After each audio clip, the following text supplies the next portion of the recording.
Assalamualaikum warahmatullahi wabarakatuh. Selamat pagi, selamat siang, selamat sore, selamat malam juga untuk teman-teman semua. Perkenalkan, nama saya Gia Mardika Bangun. Di sini saya dari Universitas Cyber Asia akan mempresentasikan tentang perilaku organisasi. Nah, macam-macam nih. Nanti kita akan membahas tentang budaya organisasi, kepemimpinan, juga sama ada konflik interest ya, seperti itu. Di sini saya dosen pengampu adalah Ibu Vika Febri Mulyati dan juga Ibu Yuanisa Isanafi. Seperti itu. Kita lanjut poin pertama. Nah, poin pertama itu adalah pengaruh budaya organisasi terhadap kinerja karyawan. Apa sih budaya organisasi itu? Jadi budaya organisasi adalah seperangkat nilai, keyakinan, dan norma yang diterima dan dipraktikkan dalam sebuah organisasi. Jadi budaya ini mempengaruhi cara karyawan berinteraksi, bekerja, dan beradaptasi terhadap perubahan. Nah, ini budaya itu dibuat dari suatu kebiasaan. Nah, itu dibuat untuk mempengaruhi bagaimana sih cara karyawan untuk bekerja, berinteraksi, terus beradaptasi terhadap perubahan. Jadi misalnya ada kebijakan terbaru itu untuk membuat budaya baru, seperti itu. Misalnya dari budaya dari manual menjadi sekarang teknologi, itu adalah perubahan budaya-budaya yang harus kita bisa adaptasi, seperti itu. Nah, dampaknya apa sih? Dampak budaya organisasi terhadap kinerja itu pertama adalah motivasi. Itu di sini adalah budaya menghargai karyawan untuk meningkatkan semangat kerja. Jadi di sini adalah budaya di mana dibuat untuk memotivasi karyawan-karyawannya atau pekerja-pekerjanya agar bisa meningkatkan semangat kerja. Seperti apa? Seperti diberikan misalnya achieve achieve targetnya, dia diberikan bonus, atau dia misalnya diberikan untuk beasiswa. Misalnya dia ingin melanjutkan sekolah lagi yang lebih tinggi. Nah, dan macam-macam lah seperti itu. Atau misalnya dia diberikan untuk tiket liburan. Ada juga tuh organisasi atau perusahaan-perusahaan misalnya dia achieve, diberikanlah dia liburan kemana seperti itu. Untuk memotivasi agar misalnya dia kembali untuk meningkatkan semangat kerja mereka. Terus yang kedua adalah keterlibatan. Nah, ini budaya inklusif ini meningkatkan untuk rasa memiliki dalam perusahaan. Jadi misalnya dalam suatu pengambilan keputusan dia dilibatkan. Jadi dia merasakan memiliki dalam perusahaan. Misalnya ada suatu momen di mana dia dilibatkan untuk pengambilan keputusan agar ini perusahaan lebih maju lagi, seperti itu. Yang ketiga adalah penyelesaian masalah. Nah, ini penyelesaian masalah ini adalah budaya yang inovatif dan mendorong solusi kreatif. Jadi, di mana budaya organisasi ini disebarkan ke pegawai-pegawainya untuk berinovasi dalam penyelesaian masalahnya agar ada solusi-solusi kreatif. Contohnya, perusahaan yang sudah tidak asing lagi yaitu Xiaomi atau Mi ya. Nah, ini saya sebagai penggemar Xiaomi ini adalah budaya organisasi yang kuat. Mungkin dari dulu kita meremehkan Xiaomi seperti itu kan. Sekarang ini adalah dia membuat banyak sekali inovasi-inovasi. Dia awalnya dari handphone.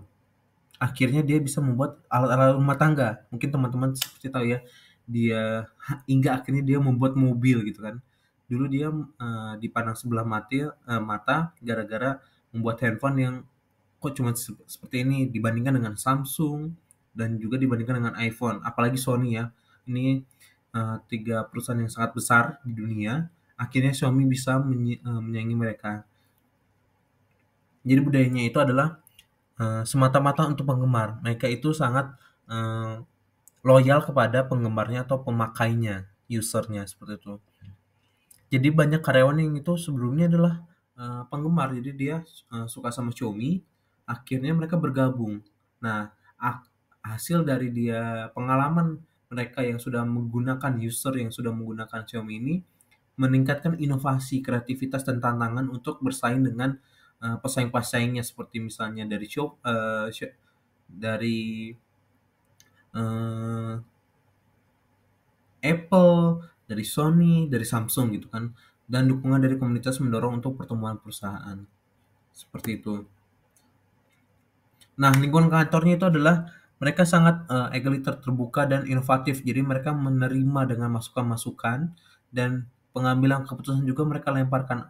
Budaya-budaya inovatif ini dilepaskan kepada pegawai-pegawainya untuk bisa berinovasi lebih lagi dalam suatu produk seperti itu. Nah, Xiaomi ini juga memiliki banyak talenta hebat, kompetisi ramah untuk membuat tim ini dapat memamerkan kepiawaian mereka dalam misalnya basket, renang, badminton, dan lainnya. Jadi ini ada suatu ajang untuk bisa mempererat. Mereka melihat rekan-rekannya bisa memperlihatkan basket lebih team bonding agar mereka lebih erat dan bisa saling bertukar pikiran seperti itu. Oke, kita yang kedua adalah peran kepemimpinan dalam membangun tim yang efektif. Tadi sudah ada budaya yang sangat bagus, seperti tadi Xiaomi, tapi kita membutuhkan pemimpin yang dapat membangun tim yang efektif. Dia harus bisa memberikan arah, visi dan misi yang jelas untuk tim. Jadi dia visi dan misinya itu harus jelas, apa yang akan diraih, apa yang akan didapat, apa yang akan dicapai seperti itu. Dia juga harus bisa membina kerjasama antara sesama leader, juga sesama pegawai seperti itu. Apalagi sebagai leader seperti itu. Nah ini juga dia harus bisa dapat memilih dan menentukan keputusan yang terbaik dalam menyelesaikan masalah, dan dia juga harus pendekatan secara konstruktif dalam penyelesaian konflik antar pegawai maupun antar sesama leader seperti itu. Nah, karakteristik pemimpin yang sukses itu adalah komunikasi yang jelas. Dia harus tahu mana yang harus dikerjakan, dia harus tahu mana mengarahkan kepada bawahannya seperti apa, arahnya jelas dan terstruktur. Terus dia harus ada empati dan kepedulian kepada bawahannya, sesama pegawai, yaitu dan juga dia harus kemampuan delegasi. Jadi dia harus sesama leader atau sesama eksternal, dia harus bisa delegasi dan harus bisa menggunakan eh, public speaking-nya seperti apa, yaitu dan keempat adalah visi yang kuat. Jadi dia harus on the track nih, visinya seperti apa, jadi dia bisa melihat apa target-target yang akan dicapai, seperti itu. Ada satu pemimpin yang sangat saya kagumi, ya kembali lagi dari Cina ya. Ini dia sangat, walaupun sekarang sudah mundur tapi dia sangat hebat, yaitu adalah Jack Ma. Dia adalah dulu pembuat Alibaba.com ya. Ini dia itu sangat bisa melihat visi jauh ke depan. Bagaimana dia bisa membuat belanja online bisa sampai ke seluruh dunia gitu kan. Marketplace-nya dia membuat, terus dia itu sangat berani untuk mengambil resiko, dan dia juga bisa membuat kreativitas yang tinggi, dan dia bisa melebarkan sayap bisnisnya seperti itu. Dan yang ketiga, keempat adalah dia fokus pada pelanggan. Jadi dia tahu nih mana pelanggan-pelanggan yang harusnya bisa dia raih seperti itu. Terus kolaborasi tim yang kuat, makanya dia bisa sebesar ini ya. Apalagi sudah sampai mendunia, terus dia ada ketekunan untuk meraih visi yang kuat. Nah ya tadi kan, dia itu visi yang kuat itu jadi ketekunan. Dia tahu mana visi dan dia langsung tahu mana tahap-tahapan yang akan dicapai seperti itu. Dia tahu dari belajar dari kegagalan, kepemimpinan yang inspiratif dan berani berbeda, juga pentingnya etika bisnis. Ketika etika bisnis itu dilanggar, kepercayaan itu akan hilang. Makanya di sini adalah integritas itu sangat penting agar dia bisa mendapatkan pelanggan dan juga dapat investor. Ini yang sangat penting. Etika bisnis sesama pebisnis. Seperti ini salah satu leader yang sangat saya kagumi, salah satu ya. Next, yang terakhir adalah mengelola konflik dalam organisasi secara efektif. Nah, ini kita harus tahu nih, sumber konfliknya apa nih. Di dalam suatu organisasi selalu ada konflik. Mau antar pegawai, antar divisi, maupun antar leader, seperti itu ya. Kita harus tahu nih sumber konfliknya seperti apa. Habis kita mengenali sumber konflik, kita adakan forum diskusi. Kita berdiskusi bagaimana, makanya di situ ada musyawarah mufakat agar bisa diselesaikan secara baik, agar tujuan-tujuan organisasi itu bisa dilaksanakan dengan baik. Dan yang ketiga adalah pendekatan kolaboratif, di mana di sini kita lebih kekeluargaan dan lebih menegaskan mana batas-batas yang harus dilaksanakan, seperti itu. Strategi untuk mengelola konflik adalah pertama itu mediasi, seperti yang tadi saya bilang. Ketika konflik itu terjadi, kita harus lebih berkumpul, tidak disebarluaskan terlebih dahulu ya. Konflik yang terjadi atau permasalahan yang terjadi, kita tim kecil, kita mediasi, kita obrolkan permasalahannya apa, dan solusi yang terjadi akan dipilih itu seperti apa. Yang kedua adalah kompromi. Di sini kita harus saling mengalah, mana kita harus mengerti di mana bagian-bagian kita bisa mengalah, mana untuk mendapatkan keputusan yang terbaik, seperti itu. Yang ketiga adalah negosiasi terbuka. Di sini kita harus melihat pilih-pilih mana pilihan yang terbaik nih. Misalnya kita terjadi konflik gitu kan, dan juga kita harus saling berlapang dada. Mana pilihan yang terbaik seperti itu. Yang keempat adalah, nah ini, konsultasi dengan pimpinan. Jika antar konflik sesama pegawai itu tidak bisa diselesaikan, kita konsultasi dengan pemimpin.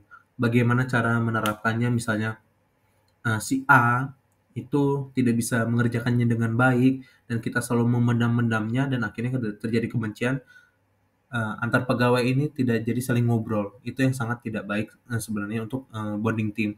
Makanya kita konsultasi dengan pemimpin untuk dapat dimediasi. Seperti itu. Contoh dari Indonesia yang sangat saya kagumi ini mungkin sudah tidak asing lagi ya. Paragon apa sih? Ini banyak yang belum tahu nih. Paragon itu produknya apa? Jika teman-teman belum tahu, Paragon adalah dari PT dari produknya adalah Wardah. Ini sudah sangat produknya itu skincare ya, kecantikan untuk wanita, apalagi sekarang sudah dia menerbitkan produk parfum untuk para pria. Jadi dia ini membuat produk dari untuk halal ya, skincare halal dari untuk ibu-ibu, untuk anak muda, hingga sekarang menyasar ke pangsa pasar dari pria gitu kan. Ini salah satunya dari Paragon Teknologi dan Innovation ini menerapkan budaya kerja tim terbuka. Jadi mereka ini eh, open space. Saya pernah masuk ke kantornya. Jadi mereka itu menerapkan open space di mana para pegawai itu bisa saling mengobrol dan bisa saling bertukar pikiran antar sesama pegawai seperti itu. Terus yang kedua adalah fasilitator eksternal, membantu dalam mengelola konflik antar divisi. Jadi antara pemimpin divisi ini ada fasilitator eksternal untuk melihat nih mana-mana titik-titik yang bisa terjadi konflik. Nah, mereka ini bisa memberikan saran seperti itu. Ya, hasilnya adalah tim dapat lebih efektif dan produktif. Yang kedua, cara mereka adalah dengan outing dan team building. Nah, ini saya melihat salah satu cara mereka untuk mengelola konflik itu adalah outing dan team building, di mana mereka mengajak pegawainya untuk aktivitas di luar kantor untuk meningkatkan hubungan antar pegawai. Mungkin dari divisi ini belum saling kenal, misalnya divisi produk, divisi marketing, divisi sales digabung untuk saling mengenal, saling bertukar pikiran agar mereka itu bisa mengadakan team building untuk bisa bertukar pikiran, saling bekerja sama seperti itu untuk mempererat saling antar pegawai. Yang kedua itu untuk meminimalkan konflik dan memperkuat kerjasama tim.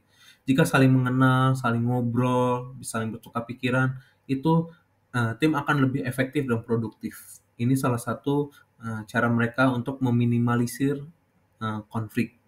Dan ini mungkin bisa diterapkan di berbagai perusahaan.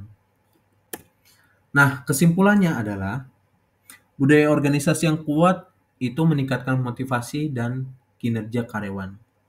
Yang kedua adalah pemimpin yang efektif membangun tim yang solid dan harmonis, di mana pemimpin ini harus lebih efektif dan efisien untuk membangun tim.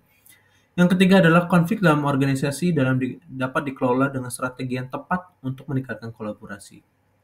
Jadi kesimpulannya adalah budaya kerja yang baik, kepemimpinan yang kuat, dan pengelolaan konflik yang bijak akan menciptakan organisasi yang sukses. Seperti itu. Sekian dari saya. Terima kasih. Mohon maaf bila ada salah kata. Wassalamualaikum warahmatullahi wabarakatuh. See ya.